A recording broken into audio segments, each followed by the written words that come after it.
Last week, I gave you the 7 reasons why you get sexier when you cook for someone else. But today, on the Carefree Cook's Code, I'll offer you some ideas of what to cook for that same romantic result. Today, on the Carefree Cook's Code, I'm Chef Todd Moore, and this is the Carefree Cook's Code, every Tuesday live at noon Eastern.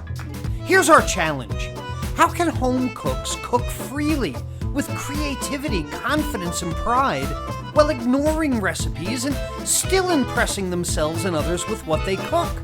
Well, the answer is found in becoming empowered with how cooking works, using dependable and repeatable methods of cooking that work for any ingredient, for any diet, and any desire, just like chefs do.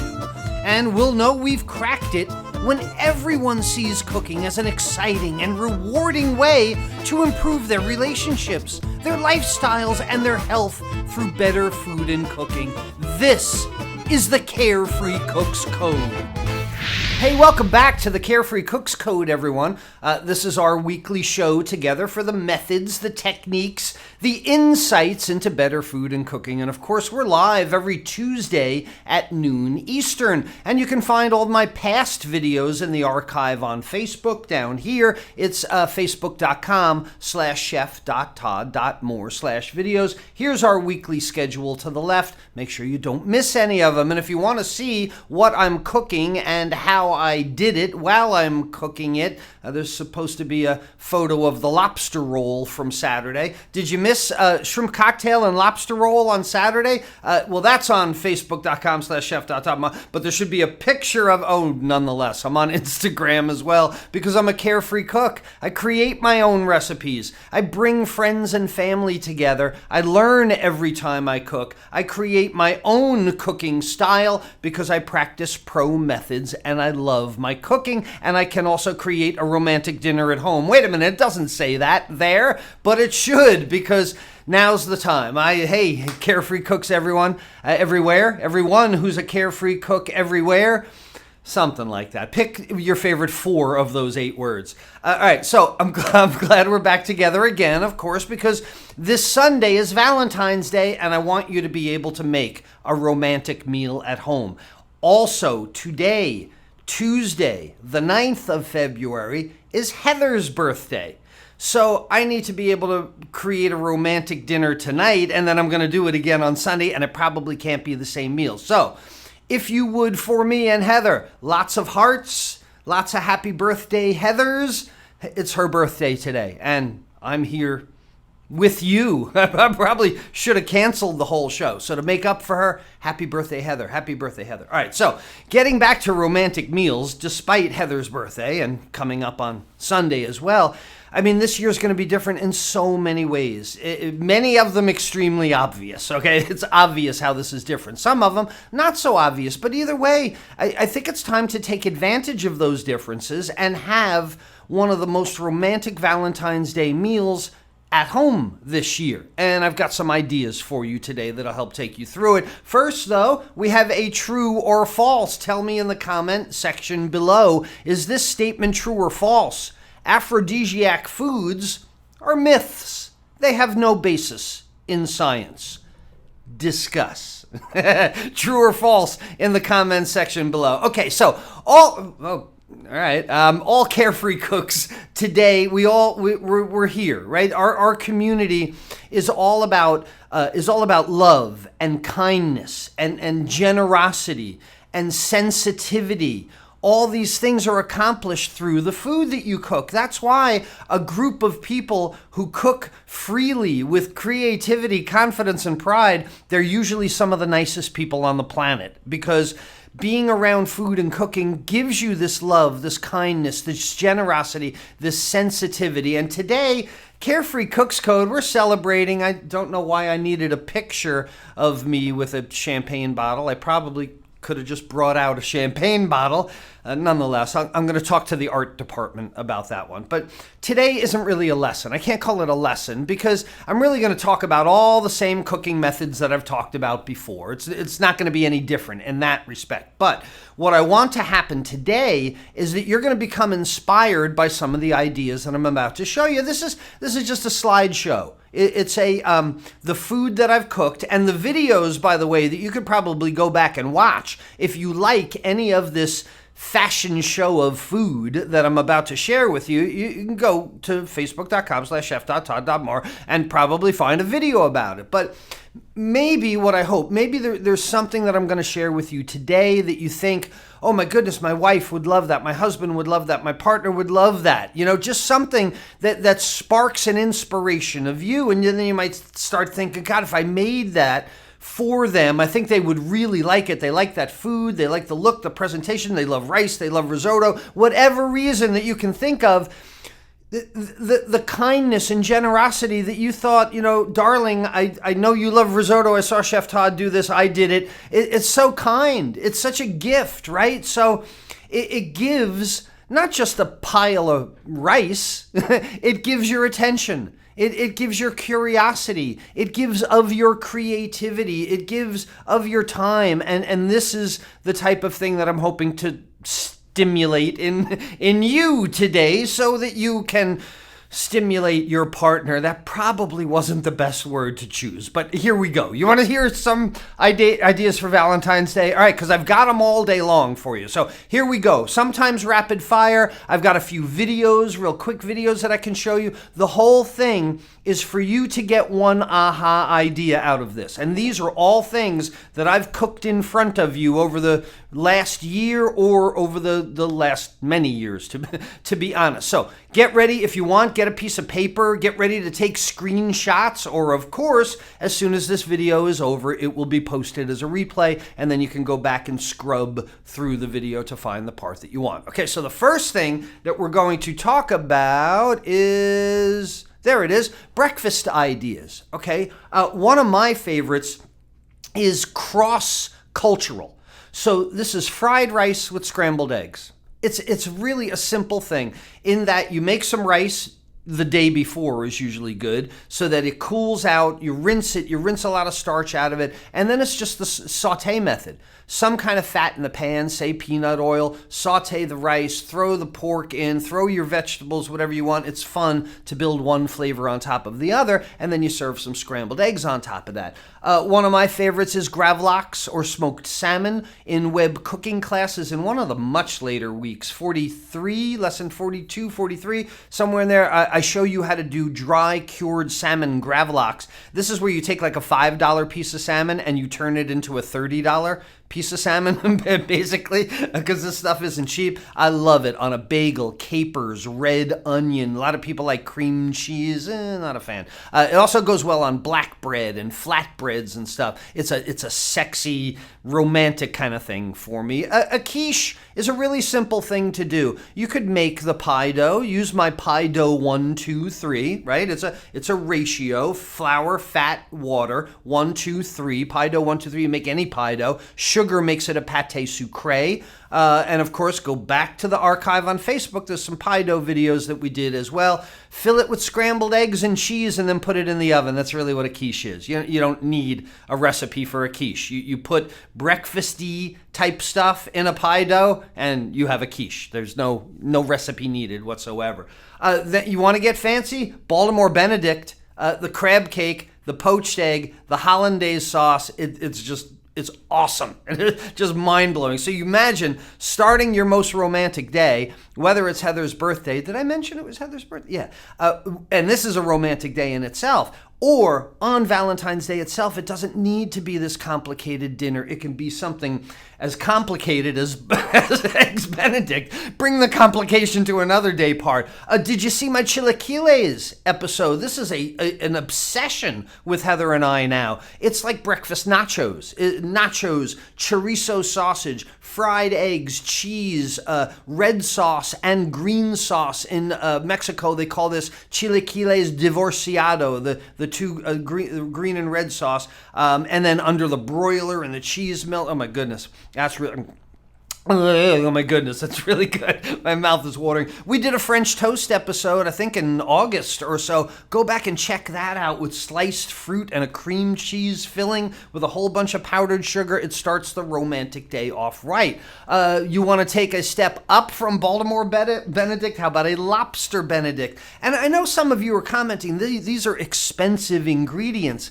I'll talk about that later. You know, in proportion, they're really not. So, hey, how about popovers? I've got a popover video out there also. This is Yorkshire pudding for my friends in the UK, but here we make them and spread them with jam, like a strawberry jam is really, really good also. So, some really good ideas for breakfast, but I also want to give you some ideas for dinner as well. So, time of the essence. Let me keep showing you. This is a stuffed chicken breast. It's actually an asparagus stuffed chicken breast. So this is an easy procedure. I know you can find a few videos on this in my archive where you pound a chicken breast flat, fill it with something, and wrap it over. I'll show you what I mean. Here you go. So what we do is we take the chicken breast and remove the skin from the chicken breast because you can broil that and use it as a garnish. It's really cool.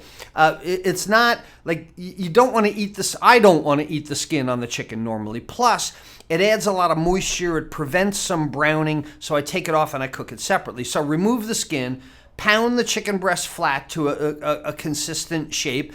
Poach the asparagus first. This is important. They're not going to cook inside of a chicken breast. They need to be steamed or poached first to be very soft. Then you don't need toothpicks, you don't need string, you just roll it up. And then as it cooks, the natural coagulation of proteins will grab that stuffing and you garnish with the crispy skin. You do like a julienne of the crispy skin. It's really, really cool.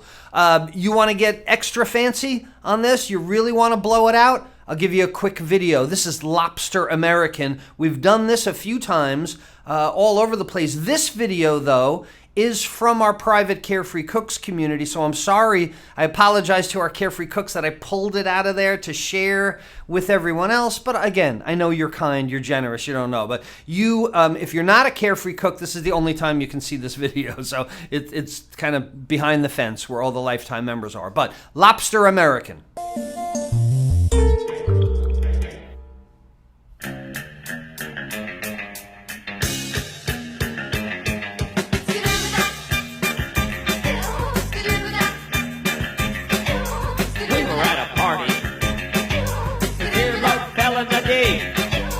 Someone reached in and grabbed it. What a raw lobster!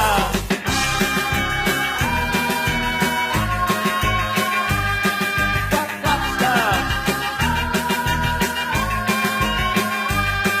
What lobster?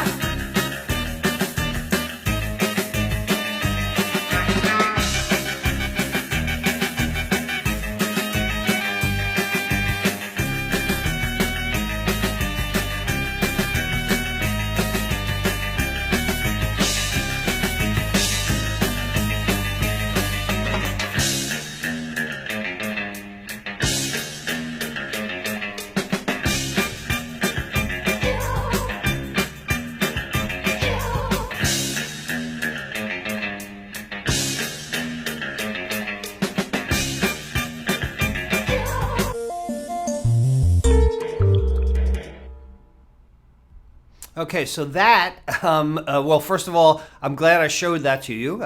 You see how easy it is to make. It only takes, what, 30 seconds to make that dish? No, a few hours probably to make it right. But I'm glad I got to show you that because there's probably going to be a copyright issue with Facebook shortly with me using that song. But it was the perfect song to use, no? Excuse me. Another great thing that you can do that shows your time, that is romantic, doesn't have to be as many compound flavors as Lobster American necessarily, but it is very vibrant and bright and very colorful, is that you could do a stir fry. So you put together whatever your favorite ingredients are. Here I have some shrimp and some mushrooms, garlic, onion, ginger, onion and ginger. Why say and when you don't have to? Just do onion ginger. That you don't need an and. Onion and ginger, onion ginger. As it's known. Okay, good. So get together your favorite ingredients, and stir fry is very much like the 9 steps in the basic saute method. So what we do is we get our pan hot first, some kind of fat, get the fat hot, and then we're going to add our onion ginger. I just invented a new word today. Onion, ginger, scallions, whatever kind of onionish. Onionish. I'm just inventing words today. Things that you want to throw in the pan. Then your mushrooms, or this might be peppers, or whatever you might want to use. And again, this is why we talk about methods, not necessarily recipes, because then you can substitute the ingredients that you want, or the ingredients that turn your partner on. That would be the idea. Then go ahead, add your protein product, your shrimp, your chicken, tofu, falafel, whatever you want to stir fry with, or not, or just more vegetables if you wanted to do that. There's some carrots we throw on top of it, celery sticks, peppers in julienne, anything that you want. And then at some point you have to have some liquid, so it's a deglaze with pineapple juice, works really well. Vegetable broth, chicken broth, any kind of flavorful liquid will work in that capacity. Pre-cook some noodles. These are like chow mein noodles. Pre-cook some noodles, shock them in cold water, and then add them to stir fry, reheat in the dish, and then stand on your head. I don't know what happened to that.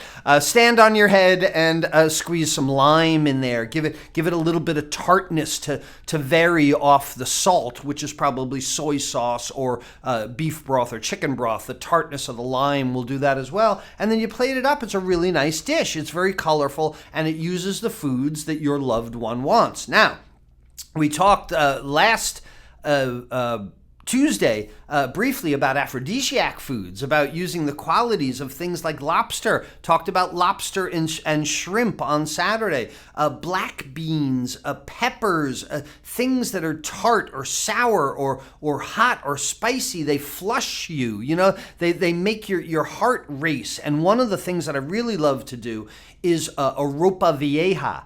I don't know if you saw this a few weeks ago, 2 weeks ago maybe. I did a whole bunch of substitutions with pork for beef, and I kind of went with it, but the idea is braising. And this ropa vieja comes out to such a tart, pungent, either beefy or porky or chickeny or anything that you want to braise in it. So I wanted to share this video with you, which is ropa vieja. Watch the method on this.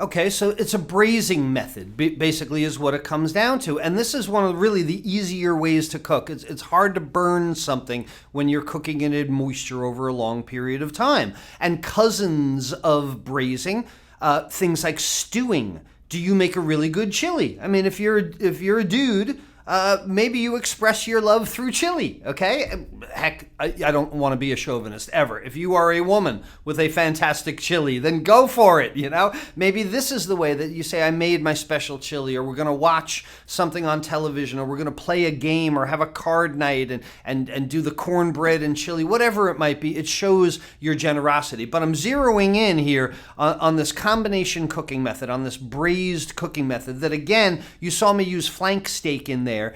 You can use pork. You can use, again, any ingredient that is right for your diet. Vegetarian, you can braise vegetables. Take carrots and parsnips and beets and rutabagas and a lot of hard root vegetables that you could braise together as well. It makes a delicious kind of gravy. But when I think about that, I think of a close cousin to the flank steak, which is a bavette steak. A bavette steak is also an abdomen cut that's really kind of stringy, and it works really well in a braising method as well. So maybe you'll get another idea from this, which is another kind of tomato paste, vinegar, wine, acids, thyme, seasonings, savory but citrusy and bright kind of thing. Check out the quick video on bavette steak.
Is that not awesome? Where am I? Hello. There I am. Is that not awesome? Oh my goodness. Now I know that's a lot of beef, right? If you're not a beef eater, how can you take that? Look, did you see all those carrots? Like 4-color carrots? Throw some parsnips in there for white. Throw some beets if you like that, and you don't even need the beef for that. The portobello mush or shiitake mushrooms, all that stuff that doesn't even need beef to be a great braised meal. And that's the type of low and slow cooking that you really can't mess up. And it's got a deep, great flavor. So think about your stews, think about your chilies, think about things like that to show how much you appreciate the one you love and the ones that love you. I got one last quick video for you, and it has to do with the 3-part breading procedure. That flour sticks to the item, egg sticks to the flour, crumb sticks to the egg, but it doesn't always have to be crumb. Sometimes you can use nuts and things like that as well. And of course, it doesn't have to be chicken. It can be tofu, but here I want you to see how I do it for pecan chicken.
That was such a great dish. It was a big seller in my catering company. It shows you the 3-part breading procedure, but can go with any ingredient that you want. Okay, time is running short, and I want to give you as many ideas as I possibly can. So I started grabbing photos from anywhere, mostly things that I've done videos on within the last year or so. So watch closely. What's this? Szechuan beef on white rice. This was, again, a saute method, but we made a compound soy sauce, kind of flavoring sauce first. That was the key to that for sure. Scallops, another aphrodisiac ingredient, scallops on fried rice. Really nice. Mahi-mahi, get yourself a nice piece of fish and you grill it or saute it or broil it for direct methods. Poach it, steam it, combination methods all work great with fish. This looks like with a Szechuan noodles or something like that. If you want to go for lobster tails, great. Most shellfish is better with indirect moist cooking like steaming or direct moist cooking like poaching. But of course you can turn a lobster tail inside out like this and broil it. Give it some direct heat. Use your thermometer for doneness. Pizza can be romantic when you're not ordering it over the telephone or on an app. You know, if you make it yourself, pizza can be really romantic. And our Carefree Cooks are making some unbelievable pizzas lately. It's incredible. What's that? Oh, tostadas. Really, really easy. Corn tortillas that you toast in the oven till they're crispy and then pile it up with a bunch of stuff. That's really all a tostada is, but it's really colorful, really flavorful as well. Mac and cheese. What's your favorite thing to add to it? Is it shrimp or lobster or sausage or spicy sausage? I don't know. Add something to the mac and cheese to make it special. Speaking of spicy, as my mouth continues to water, really hard to speak while your mouth is watering so much. Etouffee, gumbo, jambalaya, hot peppers, hot sauces. My collar. Hot peppers, things like that. The capsicum, it flushes you, and it's the same reaction as when you're in love, right? Same thing with enchiladas, a deep, dark enchilada sauce, maybe a little cocoa mole in it kind of thing. Chocolate, an aphrodisiac food as well. But, all right, let's go. It's lightning round now, right? All right, let's get to desserts, because the sweetness at the end of the meal might lead to sweetness after the meal. I don't know. Yeah, that was really corny, wasn't it? Okay, let's move on. This is a thing. I don't know if you're from the northeast. There's a thing, a Drake's cake, I think it is. It's called a Suzy Q, and it's basically like a chocolate sandwich with whipped cream in between. So this is my take on the Suzy Q. It was a brownie I sliced thinly. In between is whipped cream, chocolate ganache sauce on top, cashews, pecans, peanuts, and coffee beans ground up, and then shaved bittersweet chocolate on top of that, a Suzy Q. Just make a sandwich with whipped cream and brownies. Chocolate dipped strawberries, perfect for Valentine's Day, right? But you have to temper the chocolate. You can't just melt the chocolate. Crepes. To me, it's one of the sexiest desserts there are. Strawberry crepes, strawberries shaped like a heart. Crepes, good thing to look into. I know we have a crepe episode in the archive waiting for you. And then I do a lot of ramekin things. I do a lot of in a little ramekin, tiny little hot fudge sundaes, little trifles of pound cake and fruit, things like that. This, I believe, is a chocolate hot fudge sundae with chocolate ganache. This is a chocolate whipped cream that I make. I think it's a chocolate whiskey whipped cream on top of bananas with nuts on it. This is a Delaware square, we used to call it when I was a kid. It's a hot fudge sundae. It's a chocolate ice cream hot fudge sundae on a pound cake, a slice of pound cake, good for dessert. Bake yourself some cookies, some chocolate chip cookies. It doesn't have to end at dinner, and it doesn't have to begin at dinner. Your Valentine's Day experience, your most romantic meals, don't have to be complicated. They don't have to be elaborate. They just really have to touch the heart of the one that you love. And, you know, one of the great things, really, about being able to make any of these dishes is that you don't need a recipe for any of them. If you're looking for a recipe for any of these things, please stop wasting your time.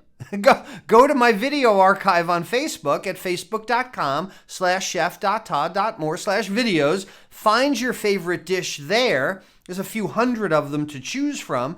And when you find your favorite, imitate what I do. Imitate the method, but substitute the ingredients that you want to eat or you have to eat. You know, you get it. Your diet or your desires, either way. Repeat the method, change the ingredients each time. That's the way to be truly free in the kitchen. All right, let's get to the true or false. The question was, or the statement, aphrodisiac foods are myths and they have no basis in science. Heck no, man. Thank goodness that statement is false. No, absolutely. I believe in the scientific qualities of some foods that can make your heart race, that can increase your metabolism, that can make you feel like you're in love. And speaking of which, I'm going to give you an opportunity to explore that. But before so, if you know someone who needs to put a little bit more sexy into their cooking, please like this video, share it with them. Share it with everyone. I mean, who doesn't want to get sexier, right? They're going to appreciate it. And if you want to explore more about these aphrodisiac foods, if you want to see which foods can really specifically turn you on, if you want to delve and see if it's true or not, Even if there's just a chance, I would definitely want to get a hold of some of these foods and put them into my Valentine's Day cooking for sure. And you can get all the answers in my latest free online web class. It's Romancing the Kitchen, the foods and techniques to create a romantic restaurant in your own home. Find a class date and time that's right for you at webcookingclasses.com/dinner. So until next Tuesday at noontime, where we continue to work toward cracking this Carefree Cook's code, this is Chef Todd Moore reminding you that there's a method to your romantic cooking success. Bye, everyone.